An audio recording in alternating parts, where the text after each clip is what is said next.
Welcome to the Audiobook Lovin Podcast, discussing all things audiobooks with the authors that write the stories and the narrators that perform them. Brought to you by Viviana, Enchantress of Books. Hi, everyone. Welcome to Season 6, Episode 9 of the Audiobook Lovin Podcast. And today I'm chatting with Narrator Ja'Air Bush. Thank you for being here. Well, thank you for having me. I'm excited. Me too. I was, we met at the Steamy Lit conference, convention last year. That's right. And I was so like, oh my God, I love your energy and I love how you are as a person. I was like, I got to sit down and talk to her. Oh. And here we are. Thank you. You're welcome. So I'm going to start by having you tell us a little bit about yourself, how long you've been narrating and how you got started. Okay, so Ja'Air Bush, once again. Now, Ja'Air Bush, and I will admit it because I'm not, it is what it is my pseudonym. And there's a reason I had the pseudonym, but I have been narrating since 2021. And it was because I was teaching at the time. So I taught 8th grade science at that time. And I'm also an actress. And something had been pulling me to take a year off from teaching to pursue acting full time. Mm-hmm. And so when I decided I wanted to do that, that was right when the shutdown happened. So it was like, what is this? What is going on? So I left education. And because my students still follow me, like all of my students now have graduated from high school. Okay, so they're safe. They're safe. So this will actually be the first year. Like I'm going to another conference, and I'm just going to be me. But but because I had 8th grade students, I didn't want my name to be, synonymous with the books that I was reading, because the books that I was reading were spicy, because that's what I like. And so that's why I have the pseudonym. But fast forward, everything shut down. And I realized that I needed, because me just saying I'm going to leave my career where I'm getting a steady check to pursue acting is crazy. But, acting is like contract work. And so you don't get a steady check. So I was like, I need to supplement my income. And so I had a friend of mine, she's author Midnight Storm, and she wrote her first book, and she would send it to me and I would read it and I would just encourage her, girl, you need to go ahead and publish this book or whatever. And she decided she wanted to, and I narrated her first book. So it was my first time narrating, and it was she was a first time author. So that's how I got started. And then after that, I was like, okay, I just want to do more and more and more. So I took some classes, and then I wanted to learn more and more and more and more. And then I joined the Great Audiobook Adventure with Elise Arsenault and learned everything that I could. And it has been a journey that I have enjoyed. I'm hoping I answered all parts of your question. You did. Yeah. Listen, I can ramble. I don't want to do that. No, you're good. No, but I mean, teaching is a very tough, stressful, a career. I wanted to be a teacher when I was in high school, English teacher. And then I started working straight out of high school at a middle school as an administrative assistant. Because, like you were saying, steady paychecks, consistency. Yes. Yes. Guaranteed weekends off and some of the other stuff, right? Yes. But then I went, oh, hell no. Because it wasn't teaching anymore by that time. It was literally teaching to pass the exam. Hello, FCATs. Yeah. And babysitting and stuff like that. And I'm going, oh, that's not what I want to do. Listen, but I admire teachers. It takes a lot. You guys are, It is. And, for me, I taught high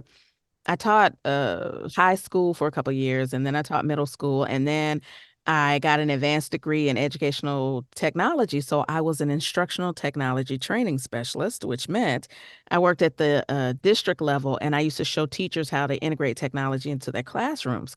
But being on the outside of the classroom and being able to visit all of the schools in the district that I'm in, which is a huge district, there were so many things that I saw on the, it was like I was on the outside looking in, but so many things that I saw that was like, if I ever go back to teaching, I want to implement some of these things in the classroom. And so when they closed my department, the instructional technology department, and I chose to go back into the classroom, and I was just utilizing so many of the things that I learned outside of the classroom, and I absolutely enjoyed it. I loved every minute of it. I was actually up for Teacher of the Year for the 2 years, that I was out. The second year I declined because I knew that I was not going to be coming back, but I loved it. I used to have a microphone in my class with speakers. I had lights all in because lights are my thing. I had lights in my class. We used to play music. I had a little stage in my class. So whenever anybody presented, they would have to stand on the stage. I put so many things into it, and I loved the kids right off. That's something that you have to do. Even if you don't know them, you have to love them from the beginning and let them know that you love them. And I feel like once students know that you love them and you respect them, then they will love and respect you back, even when it's rough, because I was at school's kind of rough, but I knew that the kids knew that I loved and respected them, and I didn't take anything personally. I didn't take anything personally. You would And have it been was one of my 8th grade. favorites too. Yeah, I used to love, when kids would come, like we would have parent nights, and younger kids would come into my classroom and be like, oh, I hope that I can be in this classroom when I get to the 8th grade, and it would make me feel good because I would make sure that my environment was one that the kids loved to be in. Yeah. It's again very admirable, and definitely you would have been one of my teachers that I would have been like, I want her, especially when I have allergies in mathematics because my mom said hate was a strong word. And sometimes, I excelled in the English and the art stuff, the science and the math. That was my identical twins brain side of the things, and so I always needed someone to just walk me through it a little better. And teaching, again, it's one of those when it's a calling and you liked what you're doing, and especially if you're doing it for the children and the kids, it can be very satisfying. Still very tough, especially nowadays. Fast forward more. So I thank you for all the years that you did do that. I'm sure that there's a lot of kids now that are probably listening to romance going, I think I know that voice. Oh my goodness, because some of the things, but yeah, when you say you like them spicy, you do like them spicy. I do. And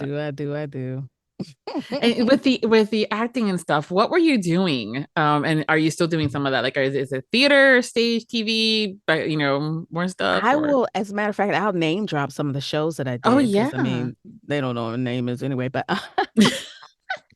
but I was doing film and TV mostly. So there was a show I did, Dope Sick, that's still on Hulu, with Michael Keaton. Everything I did was with Michael Keaton. So that's a hint. If you watch it and you see the lady with Michael Keaton, that was me. And I did The Last Days of Ptolemy Gray with Samuel L. Jackson. All my scenes were with him. And I did The Resident. People love The Resident. It's like it got canceled in season 6, but it's on Netflix and people love it. But I did The Resident, All American. Oh my goodness, things are escaping me. I did, what else did I do? I did a movie called The Christmas Ringer, which was a Christmas film. It was so nice. But yeah, most of the stuff that I do is on film or TV, TV series mostly, on streaming services. Because I did, the Mike Tyson story. I did that one too. But yeah, so mostly film and TV. Yeah, The Resident is on my to be watch list. When you watch season 6, you'll see me. I was the therapist. I'll just say that. You'll know when you get to it. Okay. Not me going to YouTube and going straight forward to that season, right? Not me, no. How has it been difficult for you to translate the performance aspect of doing things on camera and then in a small, what, 6x6 box? Oh yeah, I am in a box. It was a learning curve for me because when I was in school, I didn't formally train in theater or anything like that, or even with acting. I started doing it when I was older. So I was like in my late, no, I was in my 40s, I believe, when I started acting. I started acting a little later. So I was taking classes, learning all that I could. And then when I decided to leave the classroom, it was like, and I started narrating, it didn't translate for me in the beginning. Because I was just doing things, I was like, okay, I'm just going to do it. So it didn't really translate for me in the beginning, but taking classes with people, I saw that you had Wesley Siobhan on one of your, I actually studied with her and she's amazing. Oh my gosh, she is amazing. She was like one of my favorites to listen to. And so being able to, and Lacey Laurel, like she's one of my mentors. So being able to be with other people and learn from other people, I think that I've gotten better as I'm doing my books. That they've gotten better because I've made some decisions in some books before, and I'm like, oh, I wish I could go back and do that again. But it's just like acting. When you first start, it's okay, but the more you study, the more you immerse yourself in it, you get better and better and better. And narrating is acting. And so when that clicked for me, the same things that I do to prepare for a character when I'm on film is the same thing you do to prepare for a character when you're narrating a book. So when that finally clicked for me, I just feel like my narration is just getting better and better and better. And I love staying in class. Whenever I can take a class, I'm in it because I love to learn. And I feel like there's always something that you can learn. Yeah, I was going to say, you're a learner. Definitely, I am. I think sometimes people forget that, like with any skills, when you start, if you're fantastic and you're peaked, there's not a whole lot where you can go from there, and so you have to continue to learn. And like with anything, it's a tool like a knife. It can be sharp, but then you got to sharpen it after it gets a little not so sharp, but you also hone it. And I think sometimes Definitely. people forget that aspect of things, and sometimes they're like, oh, I don't need to. Or I'm like, well, do you though? Right. I 100% agree. Yeah, get in there, stay in class and learn because you'll learn new things. There might be things you've never heard of and you'll be in class and you're like, oh, okay. So yeah, I love class. Yeah, and when it comes down to the acting on a mic, it's so different than what we see in TVs and theaters because we're seeing you, right? So if you were being sarcastic, that eyebrow kind of gave me that hint, right? Or that face, but we don't see any of that in a book, and so we're Right. totally relying on you guys and the voices. And on top of what if the script says or the book says she was sarcastic, other than that, Right. that's what we need. So we need to have you guys tell us via your tones and your voices. And Definitely. it's definitely something that, I mean, sometimes people are like, oh, I don't like audiobooks because it's too much, that it's almost too much acting. I'm like, but yes, that's what I want. Right. I know, because like when I read books, and I've never been like an avid reader, but when I was younger, I used to read Jackie Collins. I used to love it, and Spicy. But when I would read the books, I see books as movies. Me So too. I see myself as a character in the book, and I can vividly see the character. So I love to listen. I love to listen to audiobooks. I Mhm. love it. I love it. Now that you're on this side of the fence, do you Mhm. have opportunities to still be a listener and listen to books that you like, or you're Oh, going into yes. work mode? Constantly. No, because especially when I'm driving or if I'm traveling, like sometimes I'll work in Atlanta. I remember I was working in Virginia. When I'm driving, I'm listening to audiobooks and I'm listening to all different types. I don't just listen to romance, though they are my favorite. But I listen to all kinds of books and I love to listen. I love to listen to audiobooks. As a matter of fact, I'm listening to one now.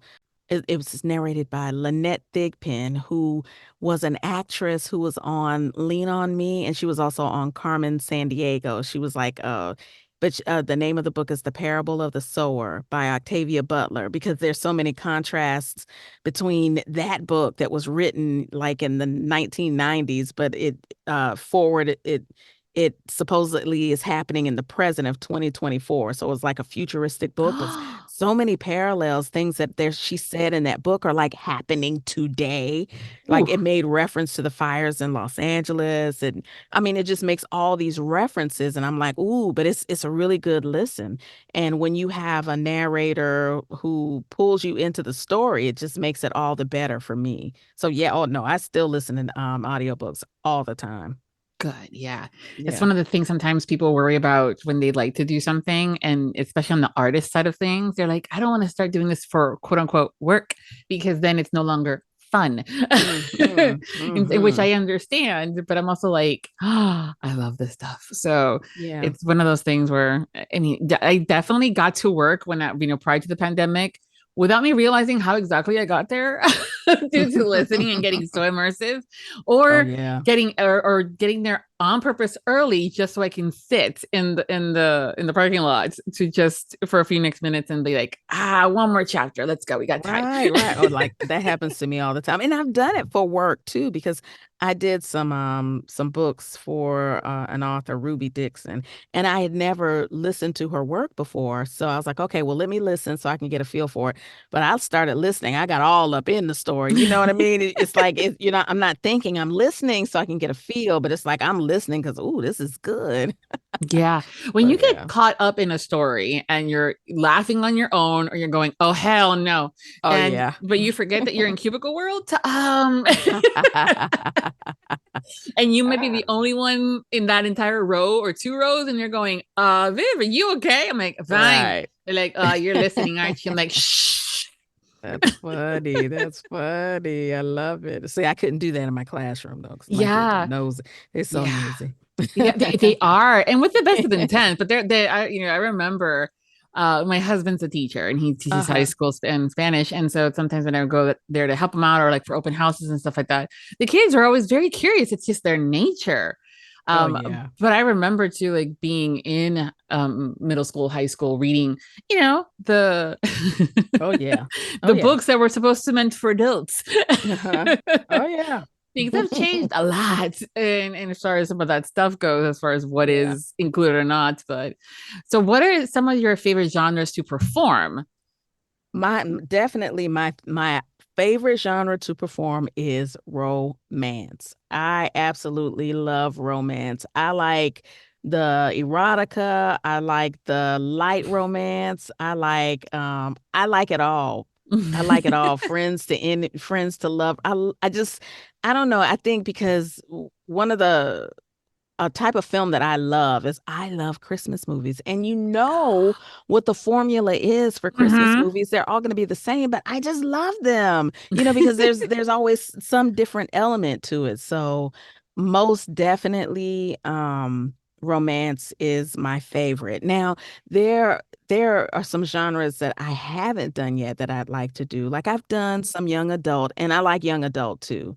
I love young adult because those stories, when I think about some of the stories I've done, like there was one I did about Macy Weaver, but it was like it tells a story, and I know that when students read it, they're going to get something from it, and it may help to empower them. So that's why I like young adult. So I like young adult. I like the romance. One that I haven't done yet that I'd like. Well, I did one sci-fi, but I think I'd like to explore a little more sci-fi. I do not do horror. I just don't. I don't watch it because it scares me. So I don't want to read it. I don't want to read it. I was reading this book about serial killers. Was it Pee Wee Gaskins? And I couldn't even finish reading the book. It's so scary. And it was real. He really did these things. So, but romance, a young adult, sci-fi, I think are the ones that I like the most. But definitely romance is at the top. Any type of romance. As long as it's romance. Because for me, romance always ends with the happy ending. So as long as it ends with the happy ending, I'm in. Yeah. I mean, the fact that we even have to have that conversation again this early in 2025, that romance equals HEA, happily ever after. Otherwise, it's not a romance. And yeah, come at me saying it differently. Yeah, now it has to be HEA. Yeah. It has to be. Or even happy for now, the HFN. It has to be either one of those, but it has to be happy. Yeah.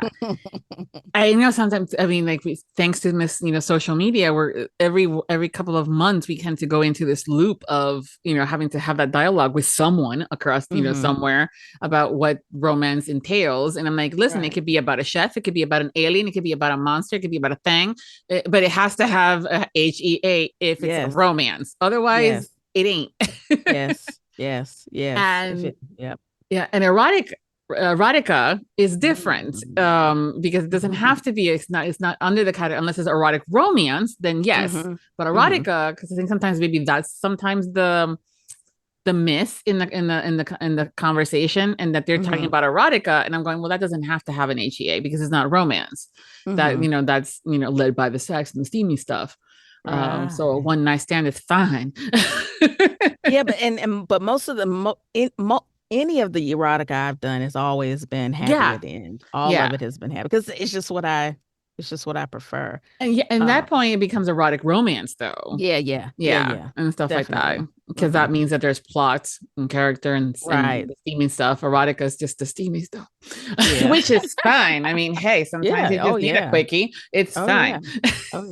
Most definitely. And that's the thing with romance, is it's an umbrella term with so many different subgenres underneath it, from the paranormal to the the Hallmark-ish of it, and the seasonal Christmas stuff. I also do love a good Christmas movie stuff. And I will. Do you start watching Christmas movies like in November or at the beginning of December? Or I start watching them during the Thanksgiving holiday because because there's so many. There's so many out there and so many different places. So when they pop up, I start watching them. And my daughter, I have a daughter, she's 28. Like this year, she made like this wheel. You know how you can make a wheel and choose? Yeah. So she made this whole wheel with all these Christmas movies. And so we would spin the wheel and choose which one we were going to watch. And like we would watch it. She lives in Atlanta and I'm in South Carolina, but we would watch it and talk about it. So I'm glad she has the love of Christmas films too. Yeah, but that's a great way to do the whole, like, what do you want to watch?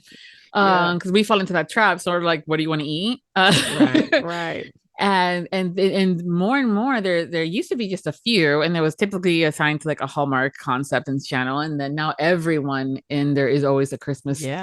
And I found myself, I think, mid-January still watching one or two of those, thanks to Amazon Prime and some of the other channels that are available. But it's one of those like guilty pleasures, and what's going to happen. They're going to get together. To me, it's about the journey. Like, how do they get there? And how they're going to break up. how y'all going to break them up? Because that's the other thing too. Authors are like, okay, when is it coming? When is that oh my god moment going to happen in the story? And there are different parts too. So when it comes down to narrating and maybe even reading, maybe it's one and the same. Is there a type of scene or a favorite scene that you love and cannot wait to get to? I love the scenes where the people who are interested in each other, like when that first, when you first meet someone, you have the butterflies and all of that stuff. And so when an author describes that, for me, that first meeting, it could even be the first time that their arms touch and, electricity runs through their body or whatever. I love those things right there at the beginning of when the love begins, and with the butterflies in their stomach. And when it's descriptively written in a way that just reminds me of when, those times for me when I was younger. I love that. I love those parts. I love it. That's my favorite. Yeah, I love those parts too. And when it kind of like, then I look at my husband, I'm going, oh yeah, that was like 22 years ago. Okay. But I see it. So I still hear that. And orange is not my color. But yeah, when an author does that and does it so well that you're literally seeing it. Because I when I read and listen, it's almost like watching a movie. And I know you mentioned that before too. It's definitely something that you're going, ooh, okay. Yes. I love it because it makes me feel. And sometimes there'll be moments, like I remember there's this one book I narrated, And their love was like, it was almost like on the verge of paranormal. But when the descriptives of their love and the way they felt for each other, like when I'm reading it, it almost brought me to tears because it was just the way it was written. I don't know. I just love that when it's like love is so deep down in the soul, but it's written so well on the paper, on the page. Oh, I love it. Love it. Have you found yourself crying, like the ugly cry on the booth, or laughing hysterically thanks to the author's words? I have done that. There was a book I did called Girls Like Us. And the story is so gripping, and I knew what was going to happen. Like one of the characters died, and I was in here. I had to stop. Because I was crying, so I had to stop. And then there've been I was reading a book once, I don't remember which one it was, and it was talking about like the relationship between a girl and her father. And it just reminded, my father's still living, but it just reminded me of when we were little and how, we used to do all this stuff. And so I had to stop, for a minute and be like, ooh. So yeah, there've been a couple of times. I'm thinking, have I ever laughed out loud? I don't know if I've laughed. I have laughed a couple of times because one book that I just absolutely loved, I just thought that the character in the book was just so sassy and funny that sometimes I would have to stop. I would have to stop. And yeah, that happens. This is fantastic when you're in that moment. I'm not much of a crier, but when it does happen, it's like, oh, you did do that, sir or ma'am. Thank you. Right. Yeah. So the other thing too that I kind of wanted to talk about is because listeners can be very, very particular about accents and tones and things like that, right? And you said that you're like that, when you travel to Atlanta, and heaven forbid a character says that, or some of the other southern cities and states sometimes differently, and they're like, the listeners are like, that is not how we say it down here, and I'm like, well, like a southern accent and it's not equate to a Texan accent because that's different. Right. What are some of your favorite accents to perform? I've done a couple of accents in some books, and honestly, I think I did terrible. Even though I worked with a dialect coach, because like one of the books I did, I had to do a Scottish accent. And it was for the guy. It was a book I did with Troy Duran, but he does like a really great Scottish accent. So I was listening to him. Like I said, I did a dialect coach. I did my best. I did my best, y'all. But definitely Southern. I can do Southern all day because that's where I'm from. And that's what I've heard all my life. And I like to do a Jamaican accent because that is something that I've done when I was on the stage. So I did a character in a theater piece, and my character was Jamaican. And so I really, really, really studied. And when I was teaching, most of the teachers on my hall, they were all Jamaican. And I loved them. I used to hang out with them. And if I had to ask a question about a word, I'd say, hey, can you say such and such? And, they would say the words and stuff for me. So I think Jamaican, definitely Jamaican, Southern. And there's another one that I like, and West African. That's the one that I'm studying now, because I think that what I've been told by other narrators is like, if you're doing an African accent, if you just do a general West African, that will work for you. So I am actually studying that now, but I don't do it that well. But I'm studying, I'm learning. But I'm open to learning accents because I think it's amazing when I'm able to listen to a book and someone's doing an accent and it's like, wow, it's so spot on. I think that's a great skill to have, investing in those classes. Which I have taken, and I will continue to. Good. Yeah. I think it's one of those where, because we're all over the world, and we have that, the good part of technology is that we are bridged together by it. Yeah. And so we know certain accents, but we're also very, at least in the industry, we're trying to be very conscientious about not characterizing, if he says he's Irish, it's not going to be sexy to begin with, but also you don't want to bust out with the Lucky Charms Irish. Right. That's true. Yeah, and not all Spanish is Mexican, and not all people that are Latin or Latin generational have an accent. Right, either. right, right. It's one of those things that I think we're now having more and more conversations regarding, accurate casting and own voices Yeah, and just having the just enough of it where I'm going, oh, that is a Jamaican accent yeah, yeah. and things like that. I had a friend in high school that was from Jamaica, and some of the stuff I'm like, dude. And my thing is that when I'm hanging out with someone that does have an accent, or I travel to a place, within a day, I have the accent. Yeah, so when That's good. it is, but I'm also like, they know I'm visiting and I'm not making fun or trying to make a fun or anything like that. So when I go to Savannah, Georgia, 6 hours away, I start doing that. Or to this day, 22 years later, I still have the one word from Boston that just does not leave me. Ka. What's that word? What is it? Ka? I'm gonna go to the ka. Yeah. I was like, and I had to purposely go with like, I'm going to go to the car. That's funny. But other than that, I'm like, hey, I'll meet you at the car. The ka. The car. And they look at me, or my friends look at me, and I'm like, what? It's not my fault. But also being bilingual, because I do know Spanish, sometimes the words I will mix them in and stuff like that. And that's something too that I've been kind of really having the conversations with the authors and the production companies, that when someone writes a character, let's just say that they happen to be Latin. My first question to that when it comes to casting is like, okay, but where are their family from? Are they first generation, or are they from there now? They've been here for how long? Because an Argentinian does not sound like a Paraguayan or Brazil, and even then, like, oh, they're from Brazil. I'm like, well, that's totally different. That's not even Spanish. That's Portuguese. Right. And I know that even Raniel did a video recently regarding, POCs and having more diverse individuals to voice these characters versus the same three. Right. And so that's one of those things where I'm looking at like, okay, great. We're like, who else is there? And how do you as the narrator go about educating some of these production companies or publishing houses, but even just the authors and the readers themselves, in how it's okay to ask a question, or it's okay to do this and that? I mean, the importance of diversity.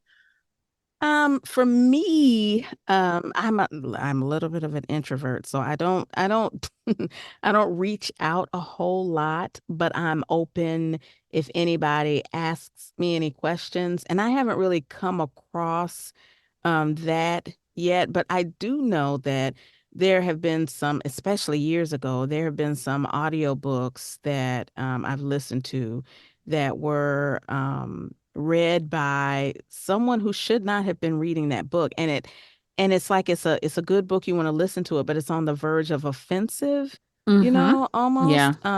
So I think that if I ever had an issue with that, I definitely would speak up about it and ask questions, because I live by the mantra, I don't have anything to lose by asking a question. And if something were to happen in a negative way because of a question that I asked, then I wasn't supposed to be a part of that project anyway. So personally, even though I have not ran into that yet, I would definitely ask questions. And I saw Ronnie's video. I didn't listen. I saw what she was talking about, but I hadn't listened to it yet. So I need to go back and make sure I listen to that. Definitely, because I know it's an issue, because it doesn't feel good.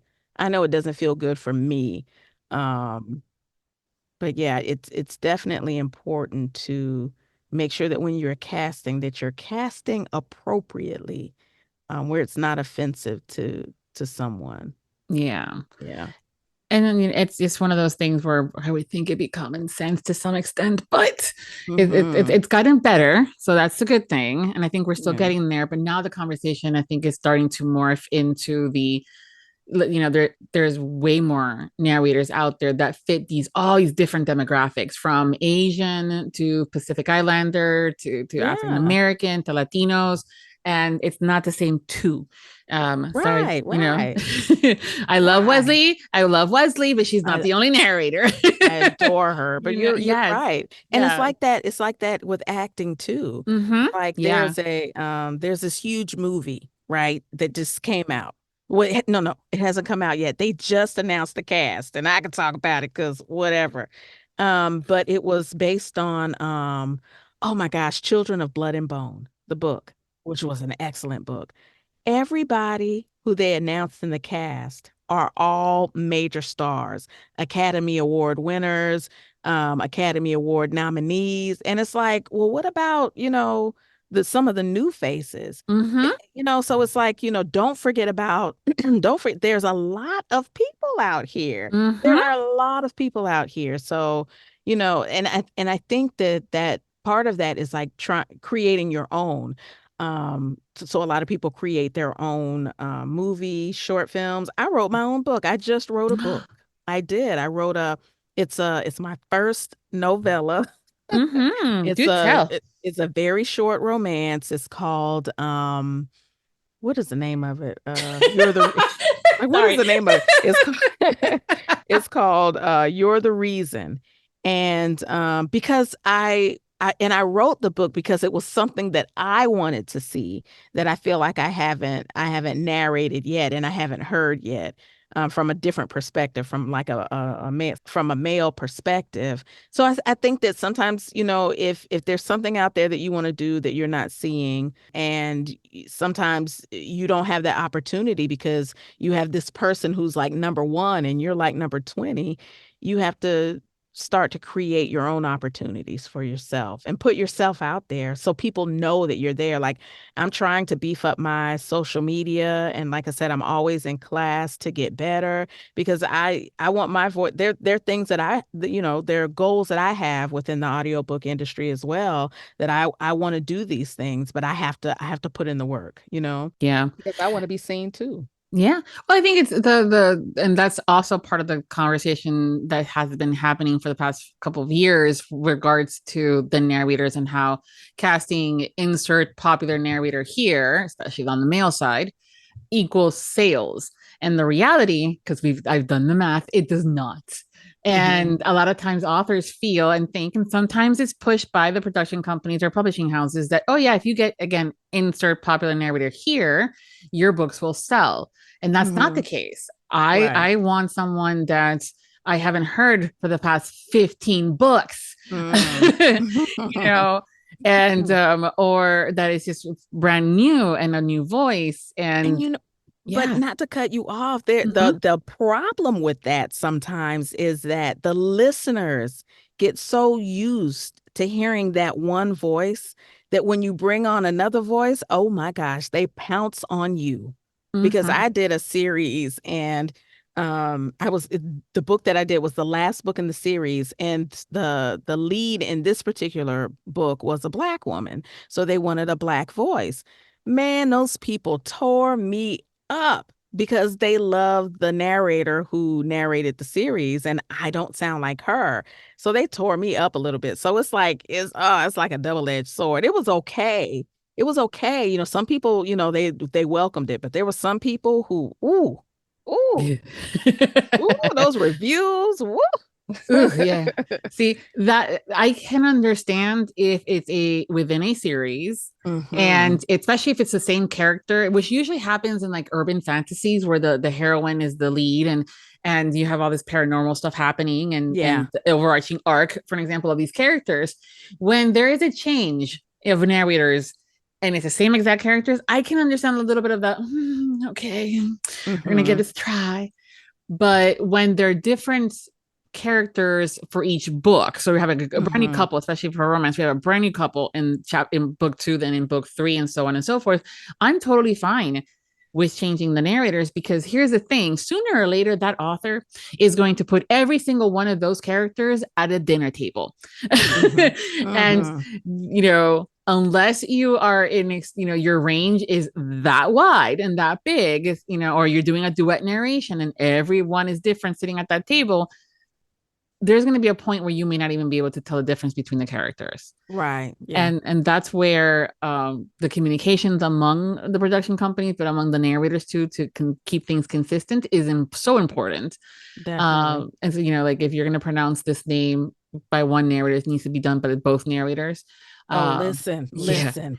I've had that issue before, and it was wild, but it's like sometimes, like if you're doing a dual narration, for some reason, the other person, I've done dual narrations where me and the other person, we communicate so good. Like our communication is amazing. But I've done some dual narrations where the communication was not good at all.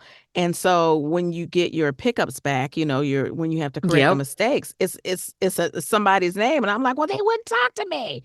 But yeah, that's been talked about too. Like, answer your damn emails.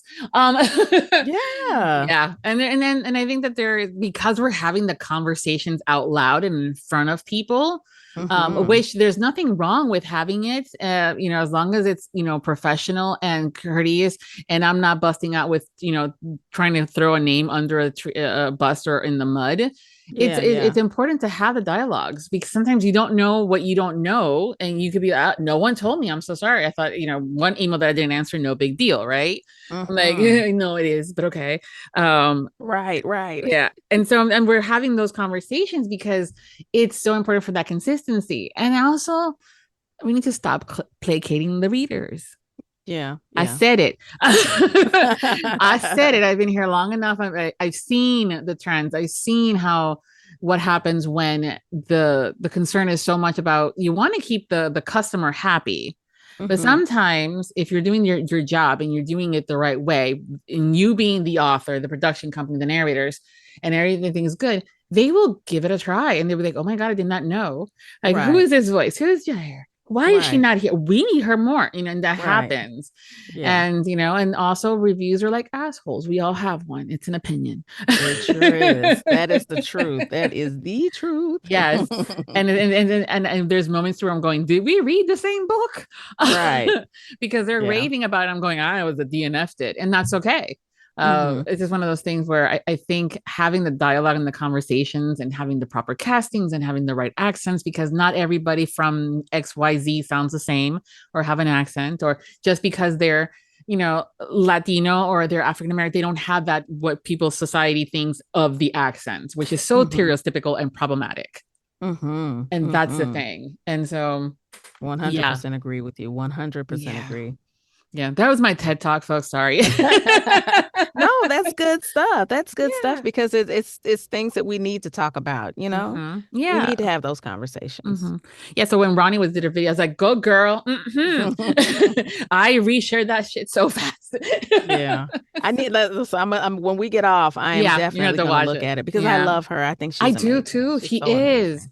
Yeah. And I love that she, we can have those kind of dialogues and conversations with her, and she brings it up when she says it. Cause I know sometimes it's scary, when, if you're the first one, or you think you may be the only one that thinks this way. So the fact that she goes ahead and just says it, I'm like, I love you, Ronnie. Yeah, she's great. I've met her at a couple of events too. And she gives such great hugs. Yeah, so you haven't had a chance to meet her in person, and you guys are. Oh, I met her. Was that right? Because I was at the, what is it? Philly, the Indies Invade Philly. Yep. Yes. Yeah. She's great. Yeah. Those are the things too. The conferences, being able to kind of humanize you guys a little bit more. Oh yeah. And having that dialogue, getting to meet with you guys is fantastic. Yeah. So do you have anything coming up as far as events for 2025 that you want to share, that you can share as far as events? I am actually going to I went to Indies Invade Philly, and I was a guest of Andy Arndt, who I absolutely admire and adore. And it was my first event ever, and I really enjoyed it. She was introducing me to people. She was just wonderful. And I got the opportunity to be on the panel this year at the Black Romance Festival, and it's going to be in Atlanta. It's already sold out.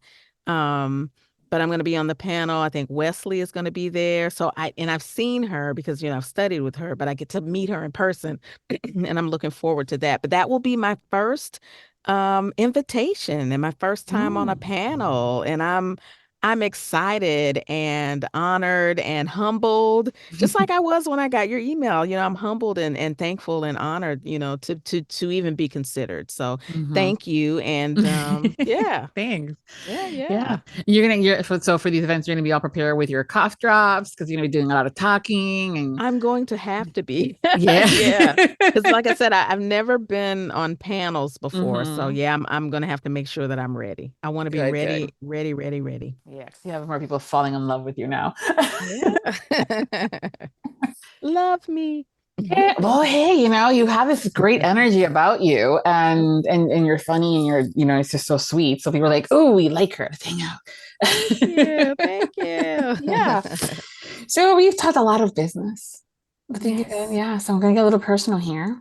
Okay. A couple of questions. When you're not working, what do you do for fun? Oh my goodness. For fun, one thing that I like to go to the movies with my husband. And he is like a Marvel action type of guy. And he's gotten me into that realm. I love Marvel movies now. So I love to go to the movies. I love spending time with my daughter because she is just so much fun. When she was a teenager, I was like, I don't know how this is going to work out, but now that she, now that Grown. now that she's grown, we have a lot of fun, and I like hanging out with my friends. I have great friends. I have really great friends. Like we'll go out to dinner and just hang out, and when I say hang out, I don't mean like go to the club or anything like that, but we might go to the market and we might go to, A go bookstore. have some dinner, have some tea, but it's always a good time. So just spending time with friends and family is my favorite pastime. Definitely. Okay. Yeah. So what's that song that no matter where you hear it at, you're gonna jam to? So it doesn't matter if you're at the grocery store, if you're at a store, a regular store, or you're in your car driving, we're gonna see you jamming it.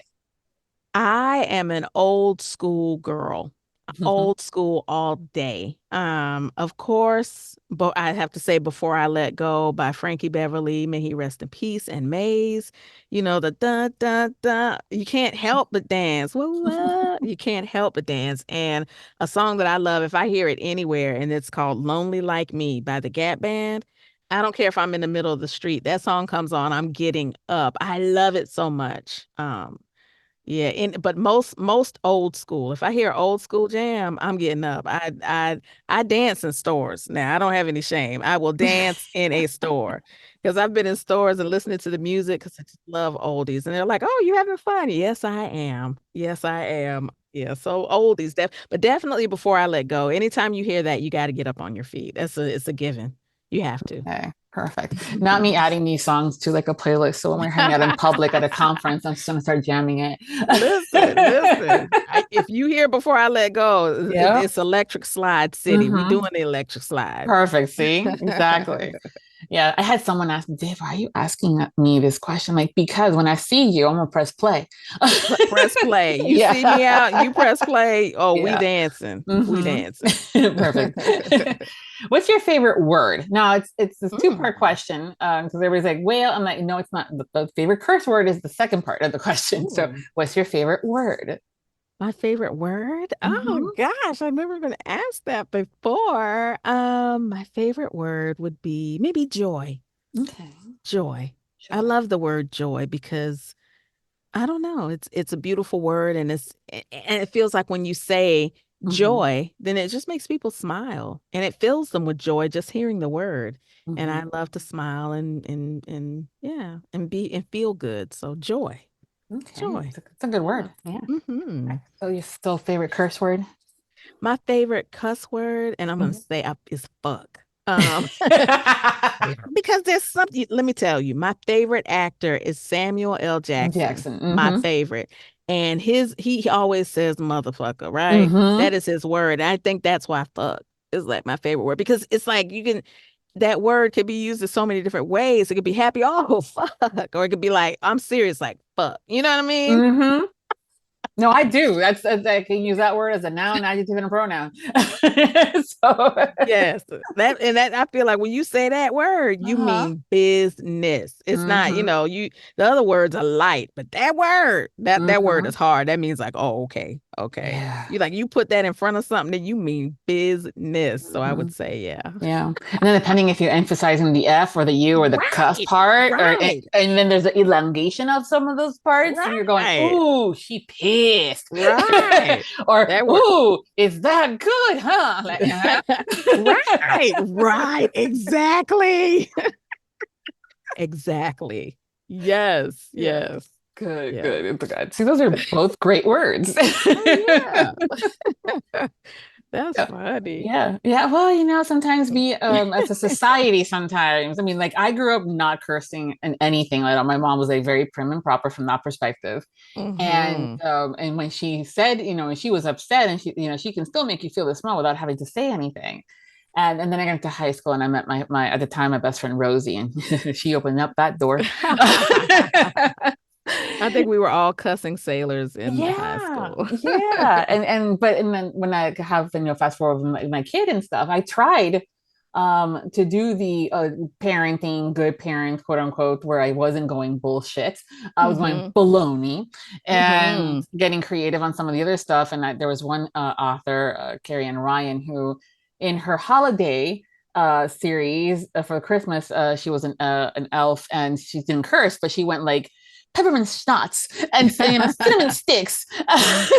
Tried that for a bit, and it was stressing me out. I was literally having like really moments of like high anxiety and stuff. And I said, you know what? He's gonna curse way more when he gets into high school. So motherfucker, stop. So yeah, funny. I'm like, listen, there's words, and there's, as long as you know how to use them, and there's a right time and a place for them. Oh yeah. And things like that, we're okay. Yeah. Yeah. Definitely. Definitely. Yeah. That is hilarious. Oh yeah. Yeah. Things that society tells you to be a good parent. You don't curse. Shut the fuck up. Right. See, that's that word. That's that word. I'm telling you, that word is something powerful. Yeah. So I gave you homework, and as a teacher, you'll probably totally see this and understand this part from me. I used to hate when teachers gave us homework and didn't check it at the least look at it, right? Right. And I'm like, can you just tell me what's busy work, and I'll, that's fine. But so I gave you guys homework, and so we're gonna be doing some of that right now. We're gonna do the 2 truths and a lie, where you tell me 3 things about yourself, and we're gonna figure out which one's the lie. Okay. So whenever you're ready with those 3 things. 2 truths. You said 2 truths and a lie? Yeah. Okay. I have sung around the world and graced the stage of Disney in Paris. I have sung at the Apollo Theater, and I have been booed off the stage at the Apollo Theater. Oh no. All right. I want to say the lie is the boo. That is absolutely true. I did get booed off the stage at the Apollo Theater. I was singing with a group, and we got booed off. We were singing hard too. Like, yeah. Yeah. Okay. And Who I guess would boo you? Yeah, oh no, we got booed. I was in college, but it was a great time because we had a good time. Good. Okay. All right. So it wasn't, so that's the truth. Okay. So then the lie is that you sung around the world, including the Disney Paris. Yes. Okay. Yes.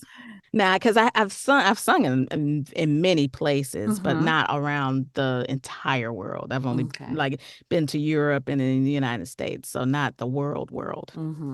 But I would love that one day. One day. Or if you're like me, and I tell my friends when they come visit me, and I used to work for the mouse, I'm like, I'll take you around the world. It's called Epcot. Oh yeah, we'll start in New York. I mean, we can start in Mexico, or we can start in Canada, but we're taking you around the world. Whatever works. Yeah. Okay, well, that was fun. You made it. You're like, you made it all about this same concept. And then you busted out with the whole boo. I'm like, who would boo you? But technically it wasn't you, it was the group, so that's why. Oh yeah. Now, you're a first-time guest, so you won't know the premise of the next part as far as the guilty pleasures. Okay. We do have a segment that's solely for our Patreons as a thank you. They get exclusive content. And we play the game with our guest of, would you rather, where I make you choose between 2 things, because that's always fun. And one of the questions has always been would you rather tell everyone your guilty pleasures or never partake in those guilty pleasures ever again? I want to say that 99.999% of the guests have always said, "Oh no, I'm telling." Yeah. And then we are like, okay, great, because that's the easy part, right? Because there's no follow-up question as to what they are. And but I have said to them, I go, yeah, no worries. When you come back as a returning guest, we'll have that dialogue about some of these guilty pleasures that you're so willing to share with everybody. And we've never done it. Oh. Yeah. So, a few months, a couple of episodes back in a few months, I'm like, no, we're going to start talking about these guilty pleasures because honestly, 95% of them are not anything that we should be ashamed of.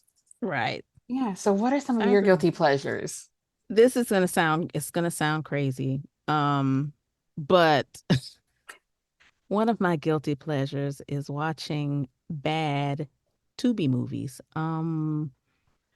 Because I don't know, Tubi has a bad rap right now, and I don't think it really should. But there's some movies on there that are like straight bad, but I just like to watch them. Yeah. I do. I don't know why. It's like you're watching this thing and it's like so terrible. Well, when I say terrible, when I say bad, it's not always the quality, but sometimes the acting is kind of questionable. But I love watching them. I don't even tell people that it's crazy because I am an actor and I know other people do it, but I love watching some of the some bad movies sometimes where the acting is like not good. And I know that's not like a big guilty pleasure, but that is something I love to do. Late at night. And some of them, like, oh my gosh, I love them though. I love them. It is a guilty pleasure. Well, we have this, society again telling us about these, you shouldn't do this and you shouldn't taboo that, or like you shouldn't be having ice cream for dinner. And everybody's like, well, I sneak in like at 9:00, and I'm like, stop it, just do it. No sneaking. If you enjoy it, brings you joy, do it. Yes. Yeah. And sometimes we're like, are you asking them about like the red room? Like, no. No, we're not doing that in here. Thank you very much. That's a conversation that happens at the bar when we're hanging out or something, or at the bakery, wherever, over tea, with Ja'Air. But it's just, it's one of those things where people are like, sometimes they're so like, again, society making it seem like it's something dirty and bad. Right. Like, but it does, go for it, whether it's a bad acted movie or not. Yeah. Because a lot of people don't, they'll be like, oh, this is trash, but I like it. I like them. Okay, that's a good one. All right, see, now you know, folks. Now you know. Don't send me none though. I'll find them myself. Thank you. Yes. There was not a solicitation for suggestions. There is something to be said about discovering it on your own. Yeah. So I get that too. I totally get it. Yeah. Now you mentioned that you were very slick here, and you thought you were going to get away with it. The novella that you wrote. You didn't tell us when it was going to be released, girl. It is actually out on Kindle right now. Okay. Like I said, it's called You're the Reason by Ja'Air Bush. And the book itself will probably be released within the next couple of weeks. And like I said, it's a small book. It's based on some of the things in there happen. It's an interracial relationship. It's a Black woman and a white man. But some of the things are things that happened. Not all the things, because there's some spice in there now. There's some spice. But just like I just remember when I met my husband, one of the things that he said to me, and I was not attracted to him when we met. I just wasn't. And I was at the machine, getting some soda or some snacks. And he was like, you look good in that black. And I was like, what? And he said, since that day, I started wearing black all the time. I just put that in the book too, because that was just so cute to me, because sometimes it's just little things. Yes. Yeah, but the name of the book is You're the Reason, and it's on Kindle now. Okay. Very short read. It's a cute little love story. I like it. Is it going to be an audio? It is going to be an audio. Okay, good. It will be an audio. Yes, it will. Right. Good. We'll have to look forward to that one. You have to tell us when it is there, so we'll grab it too.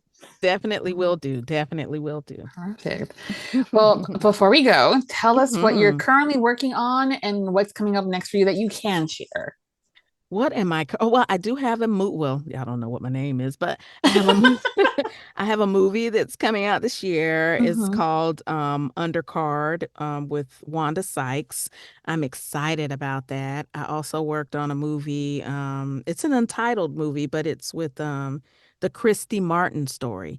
Christy Martin was a boxer, and she was the female boxer that really put boxing on the map. She's the first boxer that was ever signed by Don King. So it's just telling her life story. Oh, and her life story is juicy. There's a story right now on Netflix. I think it's called like The Devil Within or something like that. But that's her life story, but it's a documentary. So it's coming out as a movie. Right now, I am working. I have some books that are coming out. One is called, let me look this book up. Loving a Street Beast, or let me see. Oh, it's When a Virgin Beauty Loves a Street Beast. Books 1 and 2. Those are coming out. And I'm working on a book right now. This is such a sweet love story. But I don't know when these books are coming out, because when you narrate the books, you just don't know when they're coming out unless the company contacts you and lets you know that they're about to come out. But yeah, so just be on the lookout. I've got a couple of books that will be releasing this month and next month. So perfect. Okay. Yeah, be on the lookout. Yay. Oh, there was one thing I thought you were going to ask me. Oh, what was that? That FMK.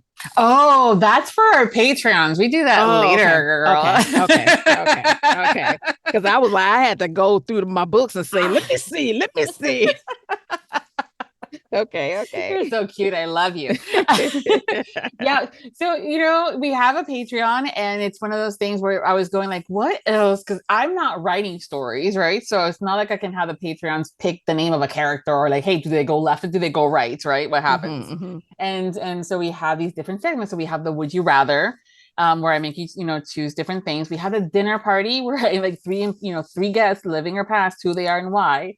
And then I was like, we play that game, Fuck, Marry, Kill, with actors and stuff. I'm going, I got a good spin on it. I go, who would you fuck, marry, kill of the narrators, or if you're an author, the characters that you've written? It's been so much fun. And so it's one of those things where I was like, you know what? For the patrons that are supporting the podcast, that is allowing this to continue, they get that goodie. Oh yeah. So we'll get to that in a little bit. Okay. I don't give homework without making it happen. Okay. Okay. That's a great question. Yeah, we'll be definitely jumping into that one in a little bit. But in the meantime, thank you so much for being my guest. This has been so much fun. Yes, thank you for having me. I am appreciative, and I thank you so much. Thank you for giving narrators and authors a voice, to share that we're people, and we love, and we appreciate all of you for listening and for supporting. And thank you for listening and supporting and having me here. I appreciate you. Absolutely. Yes. If you're not following her on social media, I will provide you with all the awesome links, so you don't have to go searching for them. But also that means that, girl, you're going to have to be posting some more on your social media. Yes, I am. I'm getting to it now. Exactly. Yeah. So you will find all that information, and as well as our chat here today over at the Viviana Enchantress of Books website. And until next time, happy listening. Thank you to all of our Audiobook Lovin Podcast Patreon. The Audiobook Lovin Podcast has special Patreon access levels. Join today to receive benefits including early access to episodes, shout-outs, special exclusive content, and much more. Support the podcast by becoming a Patreon at www.patreon.com/audiobookloving. We thank you for your support. Thank you for joining us on the Audiobook Lovin Podcast, hosted by Viviana, Enchantress of Books. For links and more information discussed in today's episode, previous podcasts, or the Audiobook Lovin Series, please visit our website, vivianaenchantressofbooks.com. If you enjoyed today's episode, please leave a positive review wherever you listen to our podcast. Until next time, happy listening.